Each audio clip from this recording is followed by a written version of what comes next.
Okay, so climate change. It's this complicated, multifaceted issue. Basically, since the Industrial Revolution, well, it was happening before this point, but humanity for a long time, but especially over the last 200 years, like, humanity, since we learned how to burn fire, we've been setting things on fire for various utilitarian purposes. Historically, it's been cooking things and heating things, but in the last 200 years, we've started doing that to power machines. In turn, the burning of these various sort of things, whether it be wood, coal, or oil, or whatever, burning that has put various chemicals into the atmosphere, i.e., the thing that made that bonded with oxygen. So we've had various chemicals enter the atmosphere, mainly CO2. What's CO2? It's carbon dioxide. What's that? One carbon, two oxygen, or something? I believe so. I'm not exactly a chemist. I'm a zoology nerd, but I know a bit about chemistry. That's about my understanding of it. But now there's more CO2 in the atmosphere, and that absorbs heat from the sun, and so suddenly the world gets hotter because of that. What are the effects of that? Oh, well, the first one that people made a big deal of is, oh, the polar ice caps are going to melt, the ice age and all is going to end, and that would be bad because the sea levels would increase, which would flood a bunch of areas, particularly areas where people live, seeing as people tend to live along coasts for various reasons, a whole bunch of historical stuff behind that. So, yeah, that's a whole problem. On top of that, if heating the world up would affect the climate of various areas, like changing the temperature in those various areas, which could, one, kill off natural species, and two, our infrastructure built there is not necessarily built to deal with what the climate will be like if the climate changes, so to speak. It's a whole problem, it's a whole mess. It could create a ton of other problems, but those are just a couple examples of direct problems that heating up the world could cause. It could also mess up the whole weather system by adding more seas, and also by messing up wind patterns, as well as as well as current patterns, which in turn change the temperatures of areas and how much rain they get, which could mess up a whole bunch of stuff. So, yeah, it's overall, I think we can all agree that climate change is a bad thing, right? So, doomerism. That's basically when one's like, nothing's gonna be we're not gonna be able to stop this bad thing from happening, so why even try? The obvious problem with this being, well, of course it's kind of a self-fulfilling prophecy, because you aren't doing anything to stop it, so it happens. And also people misapply it quite often. So yeah, that's what doomerism is. Okay. This is very commonly applied when it comes to climate change, because it is in fact the case that we'd have to basically things should have to change radically within like the next decade if we want to avoid the ice caps melting and things flooding everywhere. So people are often like, "What? We can't stop climate change," and this video is somewhat a rebuttal to that. I do think that the ice caps are going to melt, and I do think that it technically can be stopped. Practically speaking, I don't think that it's going to be stopped. Just interjecting to note that I believe that this is not because that it physically can't be done or it would create great hardship to do, but more so because the established political system seems very, very hesitant to change, and I don't think we'll get it to change in time. So, even predicting that, I do think there's still stuff that can and should be done, and that's mainly a thesis of this video.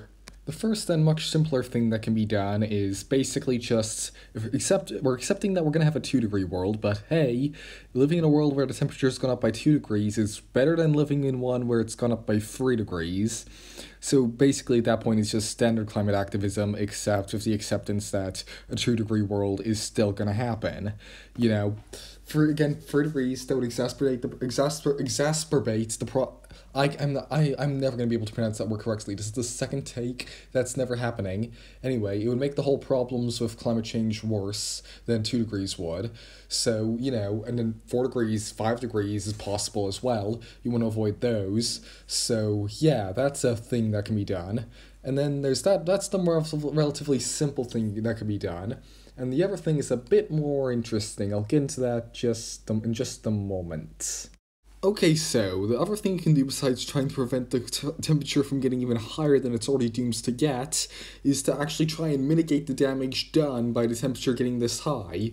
For instance, about a year and a half ago, 2 years ago, apparently in the Glasgow City Council, okay, so I live in the city of Glasgow, and Glasgow is basically located in a big valley right in the middle of Scotland.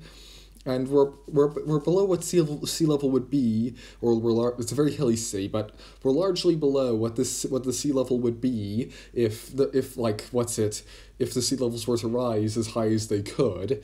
So that would but however we are in a valley and there's a big mountainous wall already around us. So the idea was proposed of building a big dam at the edge of this valley so that sea levels would rise and our below sea level areas would still be on land, so our city could continue to exist. So things like that, for instance, but it's not just that. It's also like setting up farming areas in places where stuff won't get messed up by farming, setting up gardens. So for like all of this being for the purpose of eating, things like that. Plus, if you live in a plus you might also want to try and lower levels of bigotry / xenophobia, since people are going to come fleeing from lower lying areas up into higher areas, and so that massive immigrant crisis this triggers is going to make a big mess, and so that could very much lead to a rise of the alt-right, which could cause all kinds of problems. I can make a whole video on the problems that would create. I probably will at some point. So, trying to generally mentally prepare everyone for dealing with a whole bunch of new people showing up, often who might look very different to the people who are already there, is also something one can do to mitigate the problem. Basically, there's a whole bunch of stuff you could do to mitigate the amount of damage that climate change would cause, even if we're assuming it's going to happen. But yeah. But just that little bit right there, that's just a couple of ideas. Those three things aren't the be-all, end-all of everything that you could do. And frankly, some of them are even quite vague. There's a whole lot of different things you can do, often which are quite localized. For instance, the dam idea I was describing a minute ago, that works in Glasgow, but you couldn't apply that to New York City. There's a whole lot of what you could do is very much localized to how climate change would be affecting your local area. And by local area, I do very much mean like something like we're talking in Europe, it would probably be on the scale of your country. If you're talking in the States, probably on the scale of your state. But yeah. And on how to do this, the methods would probably vary quite a lot. If you're trying to do something like with the dam, then you'd probably want to be going into... You'd either want to be... You'd want to show up at city council meetings and or like state / country / provincial / whatever the fuck level meetings to go and talk and argue for stuff. Maybe even running, if you have the courage to do that, and the funds. Of course, that's a big pain in the ass, so maybe going as far as running would not be, but maybe, talking it, saying it, campaigning for that would be a good idea. As for anti-xenophobia / bigotry type stuff, you'd probably want to push that either by talking about that with other folks you engage with IRL, or by trying to push that on the internet, as I try, a similar way to how I try to push ideas on the internet. So that's basically what you want to do there, and for a lot of these things, what you want to do depends. To achieve it depends on what you're trying to achieve, which again depends on context, which I can't really predict. It's a whole thing, Some of this you might want. Some of this, like if you want to set up a garden, you probably want to engage with other people, and organize building the garden. You don't necessarily need to go in with the government to do that. For instance, it's a whole complicated thing. Involves basically try and figure out what can be done to mitigate the situation in your life, in your area, and then figure out how to do that, then do that. Okay? It's a whole thing, and frankly I'm ready to finish recording.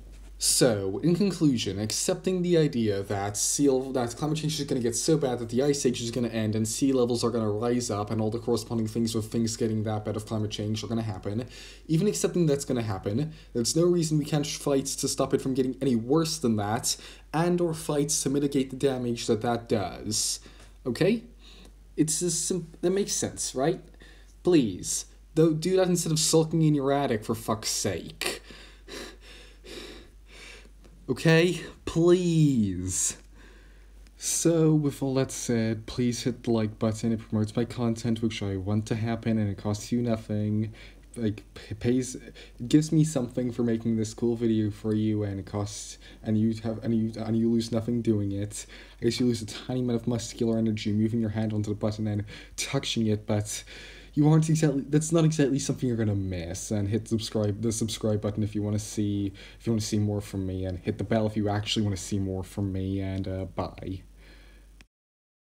So yeah, this video's production was a mess. I recorded the audio rather early, then I procrastinated on doing the video on the visual assets, and I procrastinated on editing it, and now I'm in a hurry because I've got places to go. So yeah, that's this video's production in a in a short shot, I guess. I forgot the word I'm using. But yeah, I don't know. Lol. Yeah, it's very late. Please enjoy it nonetheless. It's been like 6 days, I know. Uh, Enjoy.